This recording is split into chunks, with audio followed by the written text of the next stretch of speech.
Bismillahirrahmanirrahim. Assalamualaikum warahmatullahi wabarakatuh. Alhamdulillah alladzi hadana lihada wa ma kunna linahtadiya laula an hadana Allah.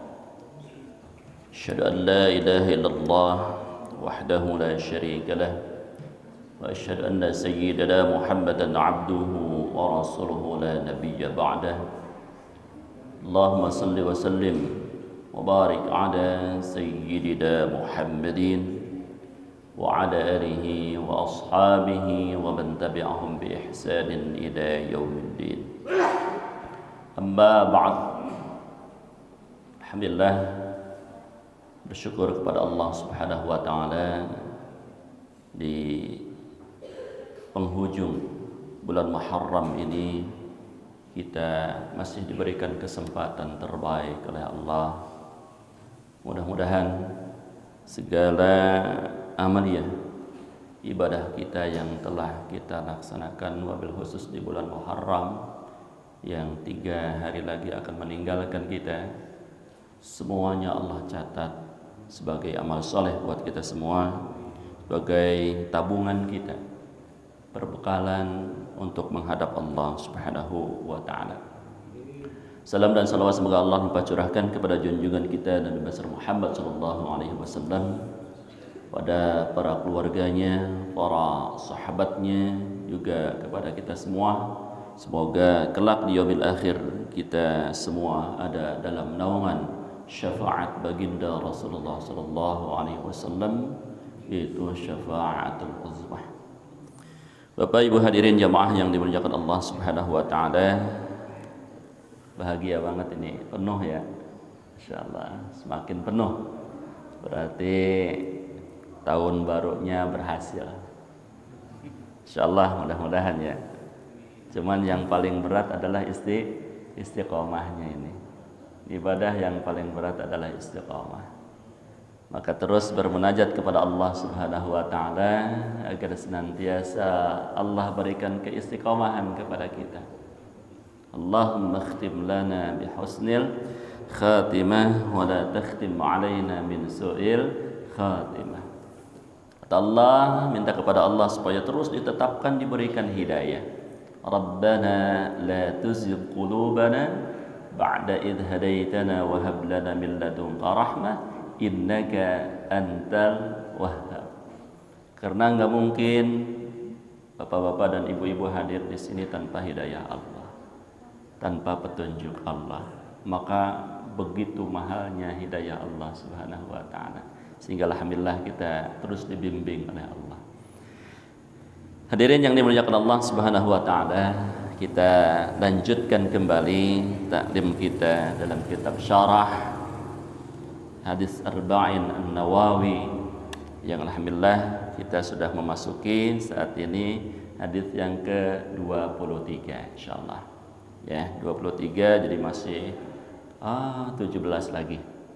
17 kali pertemuan kurang lebihnya, nanti selesai kita di tahun 2025 baru selesai. Mudah-mudahan jangan sampai hadisnya belum selesai, kita yang selesai duluan. Ya, jangan sampai begitu. Sehingga nanti ketika ditanya udah ngaji gitu kan.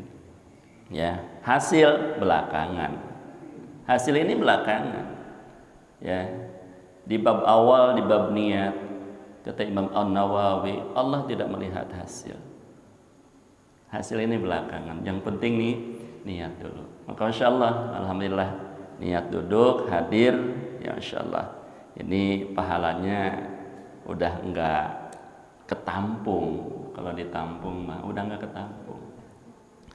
Baik, kita masuk kepada hadis yang ke-23, yaitu sarana-sarana kebaikan.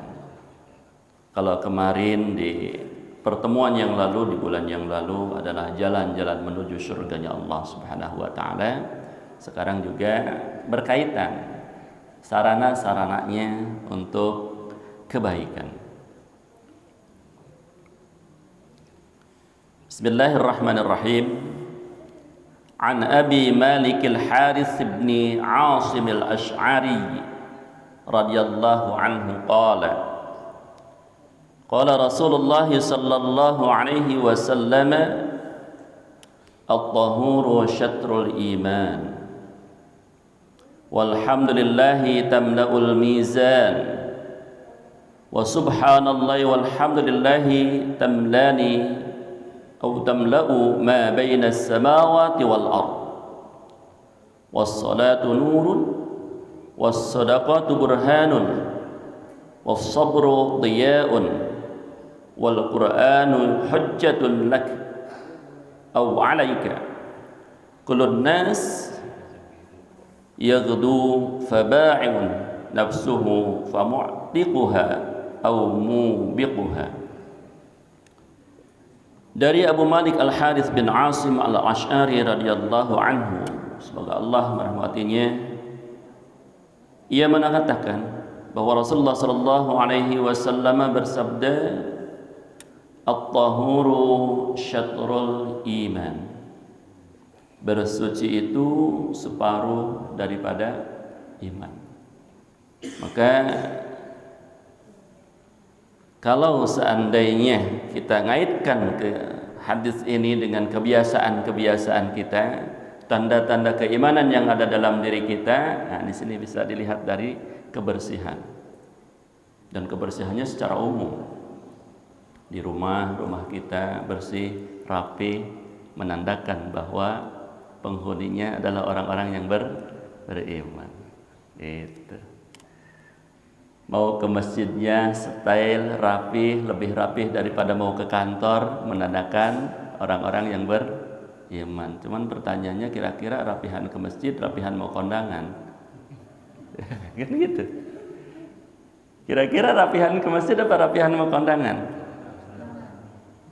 Oh, ya kan ini kan kita menemui undangan sama-sama. Kalau pakai batik kita nemuin undangan makhluk. Kalau pakai baju koko, pakai gamis, kita nemuin undangan Allah. Lebih mulia mana? Masya Allah. Nah ini di sini, yuk kita sedikit. Maka aksesorisnya kan banyak, ya. Aksesorisnya banyak. Maka ketika akan memenuhi undangan Allah, aksesoris kita banyak, ya. Kalau kita memenuhi undangan makhluk, ketika kita mau ke undangan, kaitan dengan kerapihan maksudnya. Kerapihan ini kan bagian daripada iman. Nah, saya yakin bapak-bapak yang hadir di sini kalau pakai batik mau ke undangan nggak pakai peci, ya. Ya. Kenapa? Nggak matching gitu kan? Nggak matching. Tetapi sekarang ke masjid udah pakai rapi, pakai gamis, pakai peci, masya Allah. Kalau nggak pakai peci nggak apa-apa sih, nggak ngeliatin Pak Bambang, nggak, Pak Bambang lupa, jadi keburu-buru. Ya kan pengen rapi. Maka walaupun mimpi peci ini bukan bagian daripada untuk salat, alat untuk salat, tapi minimal kerapihan dinilai oleh Allah Subhanahu Wa Taala. Karena kerapihan bagian daripada keimanan. Masya Allah. Maka untuk nambah lagi pahala, pakai apa? Pakai sorban imamah, masya Allah. Jadi pahalanya bertambah lagi. Jadi orang yang sudah style, rapi, pakai gamis, pakai baju koko, pakai sarung kah, lalu pakai peci, lalu pakai imamah lagi, pahalanya lebih besar dengan orang yang biasa saja. Oh, pakai cincin gitu. Cincinnya itu jimat itu. Insyaallah. Rapi. Setelah itu pengen pahala nambah lagi, bawa siwak. 70 kali lipat pahalanya. Masya Allah. Ada yang bawa siwak? Saya juga karena nggak biasa, jadi suka nggak bawa, ketinggalan di rumah. Jadi pas gosok gigi pakai siwak. Ya, bawa siwak. Hadisnya kuat, hadisnya sahih. Masya Allah. Jadi 70 kali pahalanya. Ini saking sayangnya Allah kepada kita. Ini dalam kesucian, kerapihan. Jadi tidak Tidak serta-merta Allah tidak menilai, semuanya dinilai. Kaifiat salat kita dari mulai pakaian kita dinilai oleh Allah. Maka kenapa Rasulullah SAW melarang pakaian yang bergambar, melarang pakai kaos? Ya, karena pengen ketika kita menghadap Rabb Sang Maha Pencipta, kita betul-betul Insya Allah dengan sebaik-baiknya, Insya Allah. Ya, kenapa? Karena dulu ada salah seorang sahabat Rasulullah Sallallahu Alaihi Wasallam sholat, ya, di hadapan Rasulullah Sallallahu Alaihi Wasallam. Kebetulan rambutnya panjang, ya. Dia sholat, lalu setelah salam mengucapkan salam kepada Rasulullah Sallallahu Alaihi Wasallam, Assalamualaikum ya Rasulullah. Maka Rasulullah nyuruh salat lagi. Dia salat lagi. Salam yang kedua, mengucapkan salam kepada Rasulullah, maka Rasulullah menyuruh salat lagi sampai dengan 3 kali. Orang itu bertanya, sahabat itu bertanya, ya Rasulullah, kan aku sudah sholat, kenapa engkau menyuruh salat lagi? Itu rambutmu acak-acakan, enggak karuan, sehingga menutupi tempat sujudmu. Rapihkan dulu. Masya Allah. Sampai sedemikian rupa ini untuk kerapihan, kebersihan. Dan inilah Islam, sampai sedetail mungkin. Maka alhamdulillah kalau sudah pakai peci, insya Allah nggak gini-gini lagi pas sujud ya. Tapi kalau yang nggak pakai peci, rambutnya panjang, mau sujud gini lagi, mau sujud gini lagi, sehingga mengganggu kekhusyuan kita. Padahal salah satu tanda orang yang beriman, alladzina hum fi salatihim khashi'un, yaitu orang-orang yang khusyuk dalam salatnya. Insyaallah. Yang kedua, sarana kebaikan yang kedua kata Rasulullah sallallahu alaihi wasallam setelah kita menjaga kebersihan, menjaga kerapihan, walhamdulillahi tamla'ul mizan.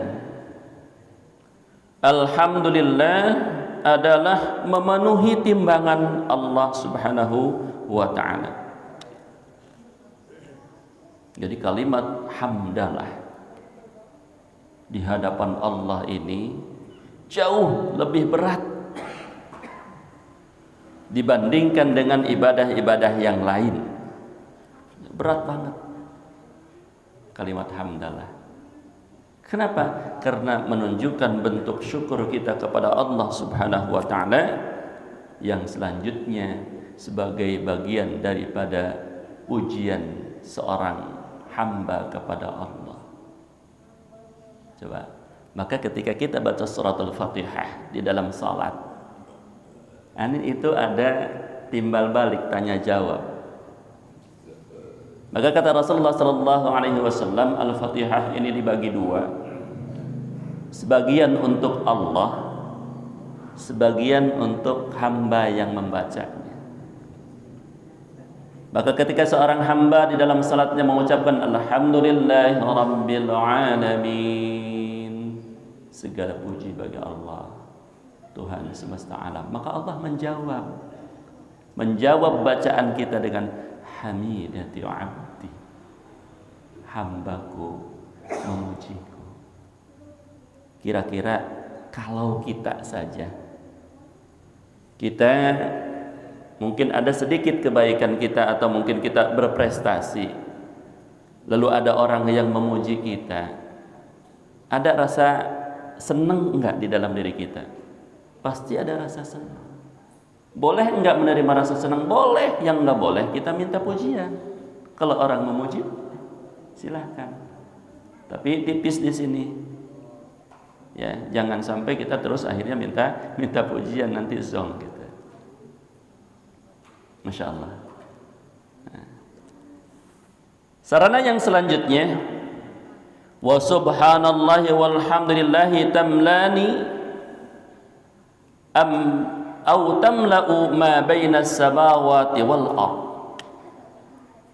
Subhanallah walhamdulillah memenuhi antara langit dan bumi. Maka Imam An-Nawawi dalam kitab Al-Azkarnya ada beberapa kalimat di antara 4 kalimat subhanallah walhamdulillah Allahu Akbar, la ilaha illallah. Yang dulu kalimat ini sering menjadi zikir di almarhum Kiai Muhammad Arifin Ilham. Itu zikir pertama kali yang terus akhirnya menggema. Subhanallah walhamdulillah wa la ilaha illallah wallahu akbar. Coba bareng-bareng. Subhanallah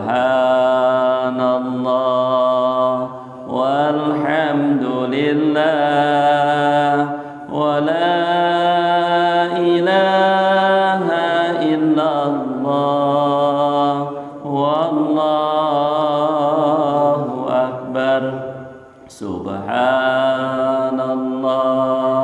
walhamdulillah wa la ilaha illallah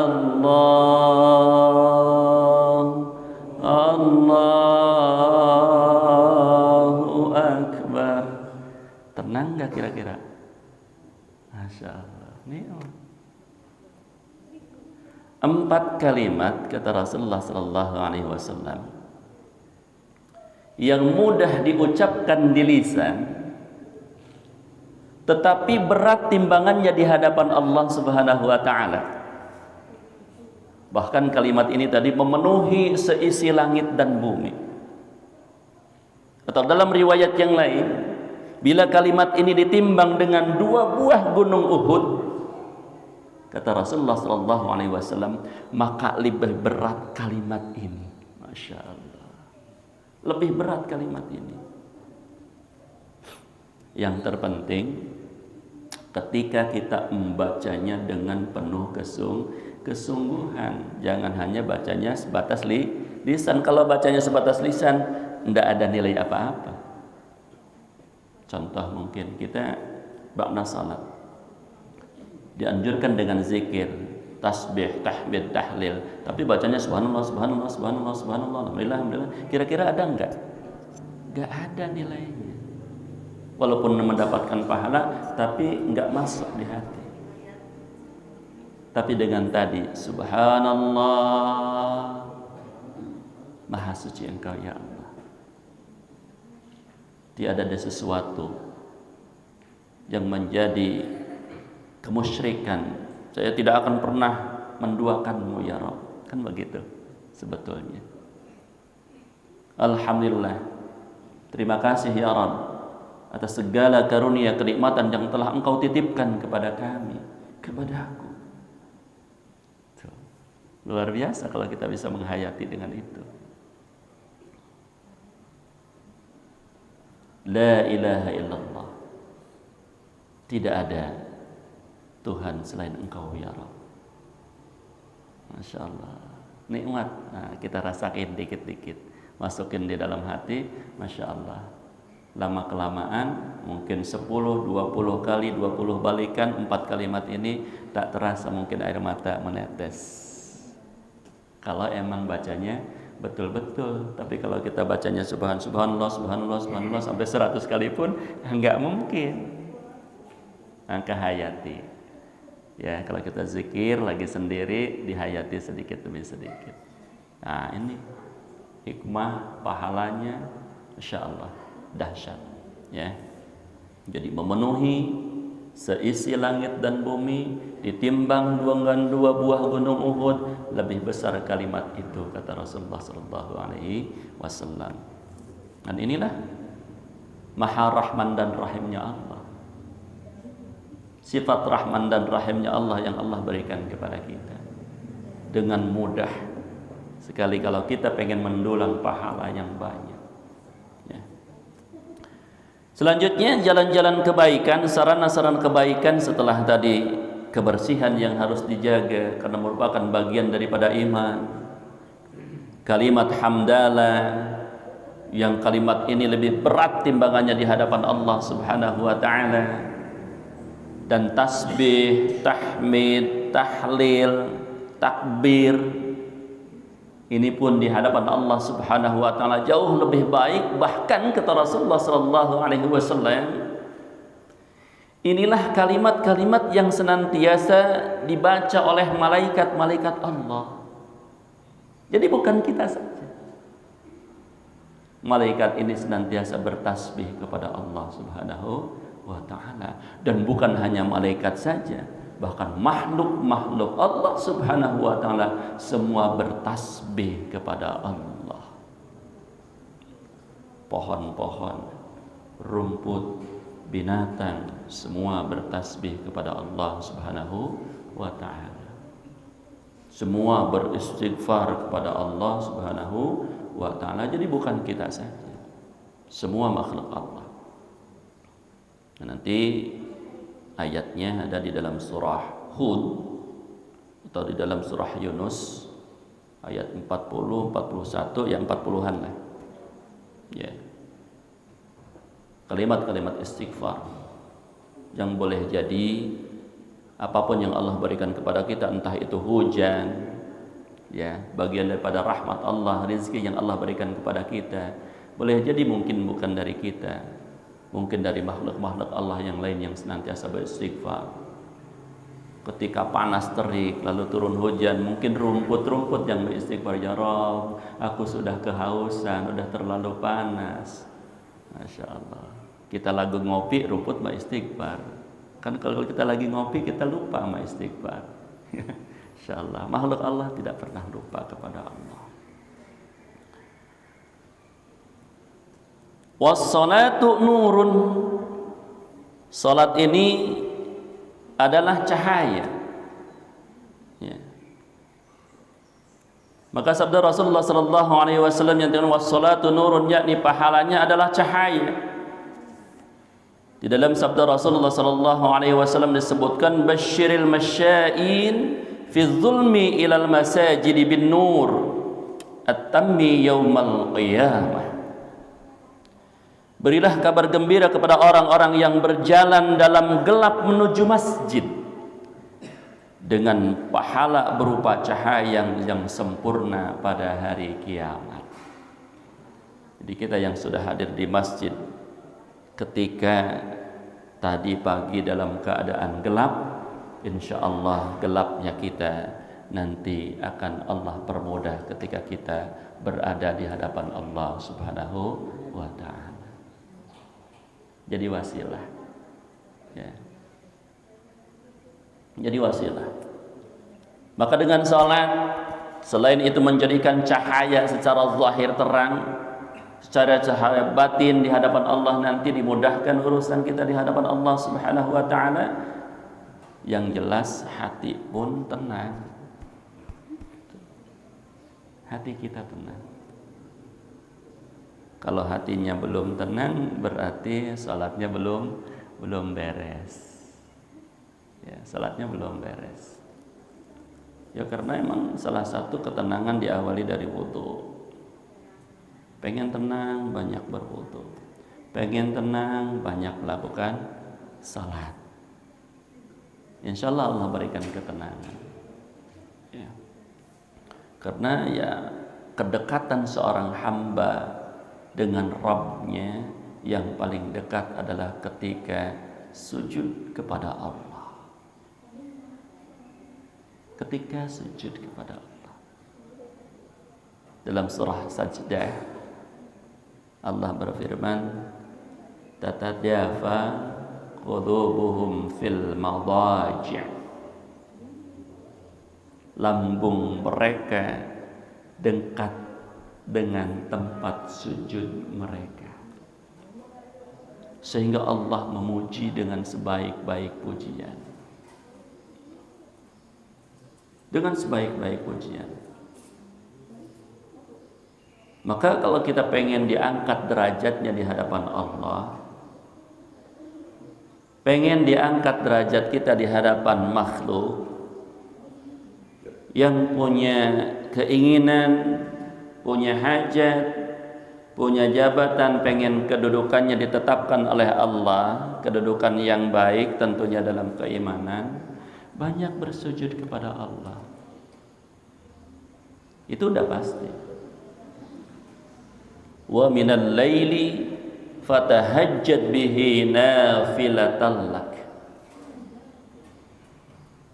Ada sebagian hamba yang di dalam keheningan malamnya, wa minal laili fatahajjad, mereka bersujud kepada Allah nafilatal lak, sebagai tambahan sujud-sujud yang telah diwajibkan kepadanya, kata Allah.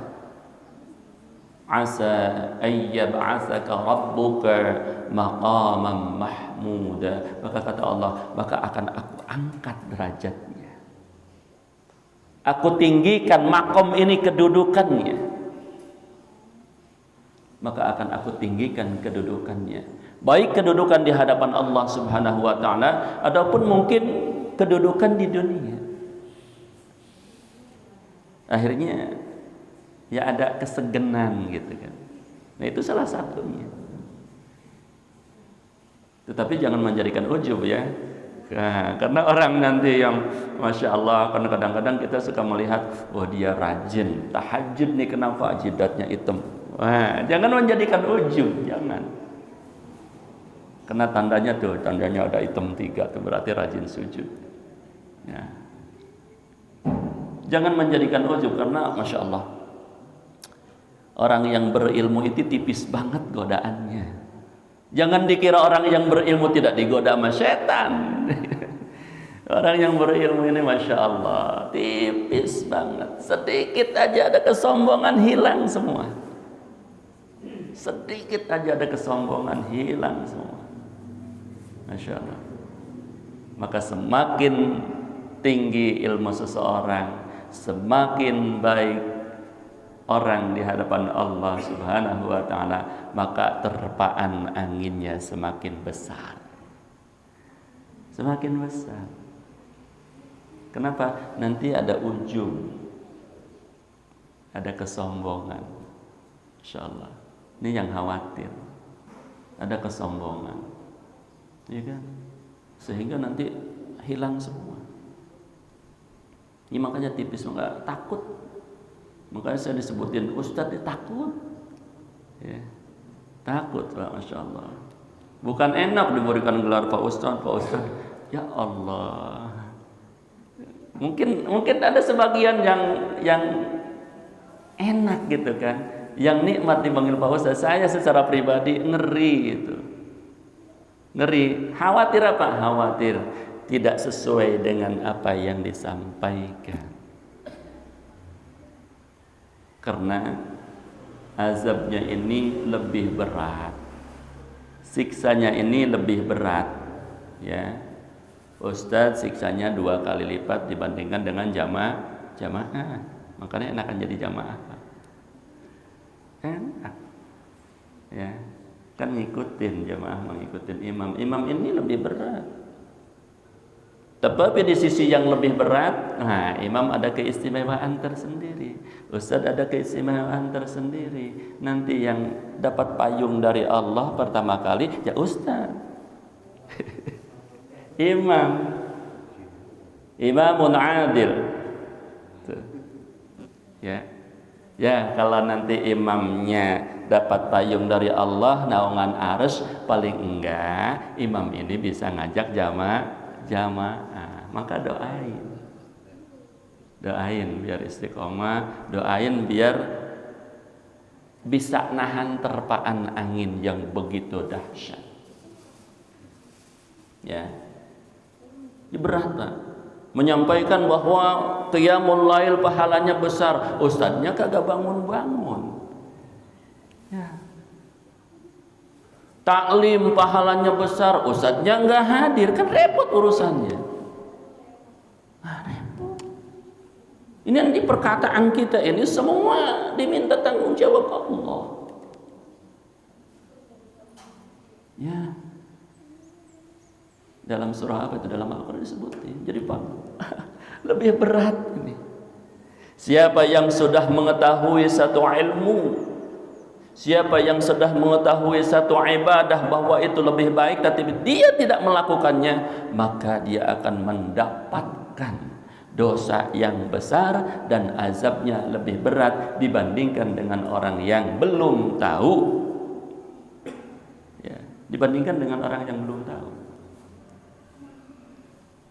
Ya.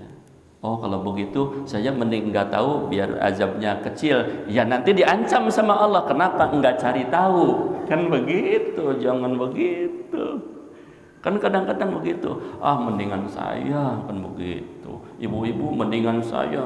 Ya pakai hijab aja masih ngomongnya masih mendingan saya nggak pakai hijab. Bukan begitu.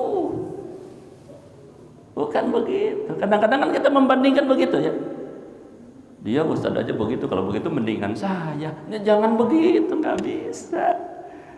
Kita mau cari perlindungan sendiri, nggak bisa. Bagaimanapun seorang ustaz, seorang guru makamnya ini di hadapan Allah, kalau betul-betul ikhlas ini jauh lebih baik. Kalau betul-betul melaksanakan ibadah karena Allah jauh lebih baik. Ya, insyaallah. Ya, maka jadi ustaz semua. Bapak-bapak udah jadi ustaz kan? Udah, di mana? Di rumah. Enggak harus di sini. Di rumah. Jadi ustaz di rumah. Kan kita pemimpin pemimpin rumah. Enak. Kalau yang suka ngisi ini pertanyaannya banyak. Kalau bapak-bapak pertanyaannya satu, bagaimana mengurus rumah tangga di rumah?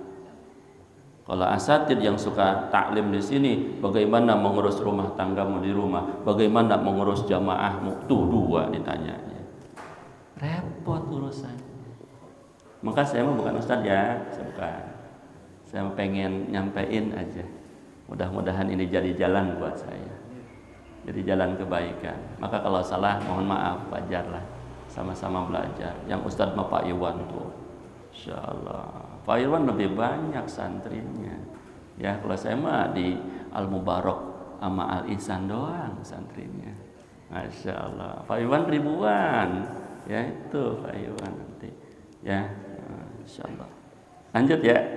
Tuh. Ya, Insya Allah dengan salat Allah akan berikan cahaya kepada kita. Ya, penerang buat kita. Yang selanjutnya kata Rasulullah sallallahu alaihi wasallam, ya. Was-shadaqatu burhanun. Sedekah itu sebagai bukti.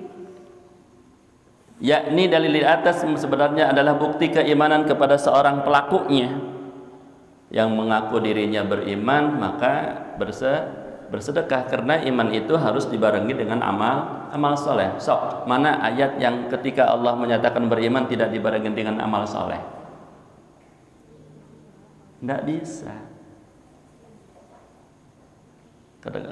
Kenapa? Karena iman ini harus dibarengi dengan amal soleh. Jadi kalau hanya beriman doang, mengucapkan lisan doang, belum beres imannya. Ya, sedekah bukan hanya dengan materi. Masya Allah. Sedekah bukan hanya materi. Ada sedekah yang gratis, yang pahalanya Masya Allah. Tabassumuka biwajhi akhika sadaqah. Tuh. Ringan, gratis, pahalanya berlimpah.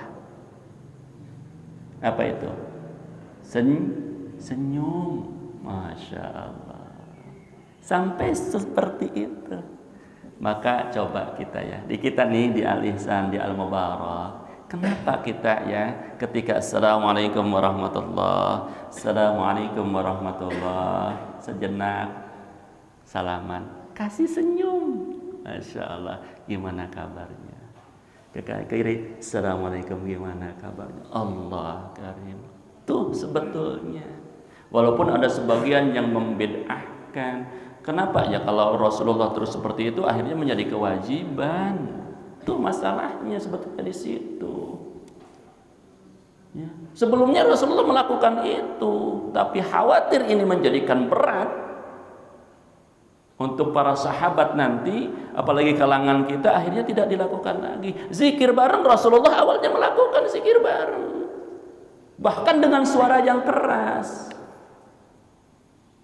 Dasarnya, nanti kita buka hadisnya bareng-bareng. Ya. Emang setelah 40 hari Rasulullah setelah turun firman Allah Subhanahu wa taala bahwa zikirlah dengan lemah lembut, maka Rasulullah tidak melakukan zikir bareng. Zikir bareng ini sebagai tarbiyah, membiasakan. Kita zikir bareng-bareng ya nggak jadi masalah, emang dasarnya awalnya ada. Ya, kita mau nggak usah diperdebatkan lah. Yang mau zikir bareng silahkan, yang nggak mau zikir mau pulang ya silahkan, udah. Urusan masing-masing, selesai. Kita nggak usah mikirin. Urusan surga dan neraka bukan urusan kita, urusan Allah. Diterima atau tidak, ya urusan Allah, bukan urusan kita. Emang ada orang yang bisa menilai keikhlasan seseorang? Nggak ada. Itu maka Masya Allah, saya kadang-kadang ada orang yang begitu, siapa sih antum tuh, siapa? Kok bisa menilai keikhlasan seseorang? Siapa antum? Kok bisa memvonis orang masuk neraka masuk surga? Siapa? Jadi kadang ngeri gitu, khawatir dengan memvonis seseorang begitu, akhirnya justru lebih berbahaya gitu. Maka kita mah jangan memvonis seseorang. Jangan. Kita nggak cukup ilmu lah untuk itu. Kita tidak mengetahui siapa di antara yang terbaik. Mohon maaf ini, siapa yang di antara yang terbaik, yang sholat tadi subuh ini, siapa di antara yang terbaik? Imamnya belum tentu. Orang ketika Allahu Akbar saya ingat istri, gimana? Siapa? Nggak tahu. Masya Allah. Ya, sedekah sebagai bukti. Maka kalau seorang suami bisa membuktikan cintanya kepada seorang istri, rajin ngasih uang belanja, itu sedekah, bukan kewajiban. Sedekah itu bagian daripada sedekah, sebagian daripada sebagai kewajiban. Itu sedekah suami. Dan itu sedekah yang terbaik. Ya. Sedekah yang terbaik buat seorang kepala rumah tangga adalah sedekah kepada istrinya. Bukan ke masjid ya, bukan ke masjid. Istrinya dulu. Ibu-ibu sorak, hidup Pak Ustadz. Salah. Tenang Bun, ini nanti udah mulai tanggal 25 gajian, jangan dipotong ya. Ya, tuh kata Rasul. Masya Allah, kepada istri. Maka niatkan apa yang kita berikan ini bagian sedekah kita kepada keluarga. Dinikmatin oleh istri kita, dinikmatin oleh anak-anak kita. Masya Allah, luar biasa. Ini jadi wasilah buat kita semua. Jadi niatkan pekerjaan kita untuk sedekah kepada keluarga. Masya Allah, ya. Tambahin uang belanjanya. Ya, kemarin 1 juta, 1.050.000. Jangan banyak-banyak. Kalau ditambahin 2 juta, mereka bukan lagi ke pasarnya nih, kalian depak nanti belanjanya. Kagak pas jadinya. Ya. Insya Allah siap-siap Bun, nanti tanggal 28 gaji utuh plus bonus. Biasanya kan kalau bonus nggak dikasihin ya, Pak Bardi itu dapat bonus diumpetin, kalau bonus gajinya kan tahuan, kalau bonus enggak. Ya. Masya Allah, sedekah sebagai bukti cinta kita kepada Allah. Yuk kita buka surah Al-Asr yang sering kita baca, kan di situ diingetin oleh Allah. Illal ladzina amanu wa 'amilus salihatu. Illal ladzina amanu wa 'amilus shalihat. Suratul Baqarah ayat yang ke-3. Ayat yang ke-3 Baqarah gimana? Alladzina yu'minuna bil ghaibi wa yuqimunas salata wa mimma razaqnahum yunfiqun.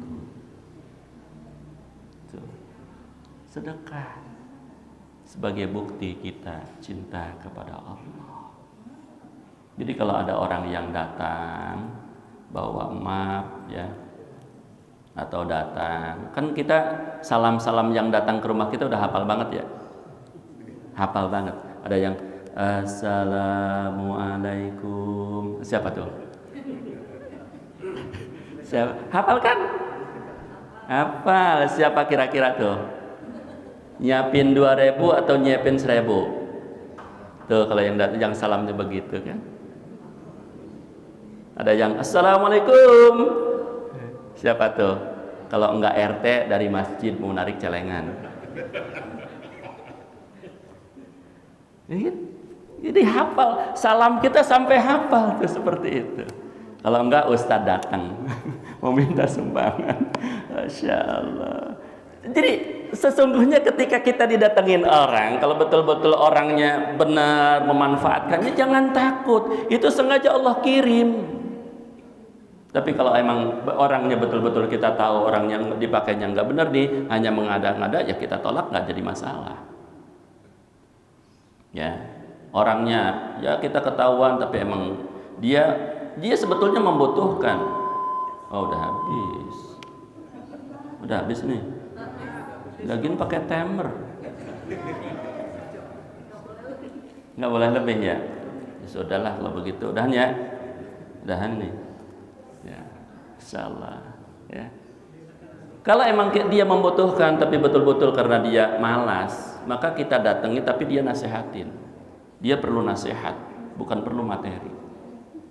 Karena model sekarang ada orang yang emang mintanya ini dijadikan alasan, jadi sandaran. Akhirnya Masya Allah terhina di hadapan Allah. Terhina di hadapan Allah. Ya. Udah sedikit lagi ditanggung ya. Wasabru diaun, sabar itu adalah sinar. Sabar ya, menghadapi perangai istri yang cerewet, suami, cerewetan istri, cerewetan suami. Sabar ya. Ya, sabar. Kalau istri enggak cerewet, jangan-jangan dia laki-laki. Sabar ya. Sabar, karena sabar ini Masya Allah pahalanya tidak terbatas dan bisa mengetuk pintu surganya Allah Subhanahu wa taala. Sabar. Ya, nanti detailnya pertemuan yang akan datang. Insyaallah. Kullun nasi yagdu faba'i'u nafsahu. Setiap manusia pergi untuk menjadi dirinya sendiri. Artinya setiap manusia berusaha untuk dirinya sendiri. Maka Allah telah mengilhamkan kepada kita, fa'alhamaha fujuraha wa taqwaha. Ada dua ilham yang Allah berikan kepada diri kita. Apa jalan yang mau kita tempuh? Jalan fujurkah, jalan ketakwaan? Tergantung kepada diri kita. Allah telah memberikan dua jalan ini. Ayo mana yang mau dipupuk oleh kita? Kalau makom kita akan ditinggikan oleh Allah Subhanahu wa taala, maka tempuhlah jalan ketakwaan. Kalau kita mau makomnya ditinggikan tapi akhiratnya sengsara, ya silahkan jalan fujur yang ditempuh dengan menghalalkan segala cara. Salat silahkan ditinggalkan karena itu adalah bagian daripada kewajiban secara pribadi. Jangan yang salat aja bisa celaka, apalagi enggak salat. Masya Allah. Mudah-mudahan bermanfaat ya. Banyak zikir subhanallah walhamdulillah wala ilaha illallah wallahu akbar. Bunda, ibu sambil goreng-goreng, sambil nyuci, baca itu. Bapak sambil ngantor, naik motor, nyetir mobil, baca itu. Insya Allah Allah berikan kemudahan-kemudahan kepada kita semua. Semoga bermanfaat. Yang benar datang dari Allah Subhanahu wa taala. Kekurangan dalam menyampaikan, nah itulah kekurangan saya pribadi. Mohon ditawakuf, mohon dimaafkan. Billahi taufiq wal hidayah. Wassalamualaikum warahmatullahi wabarakatuh.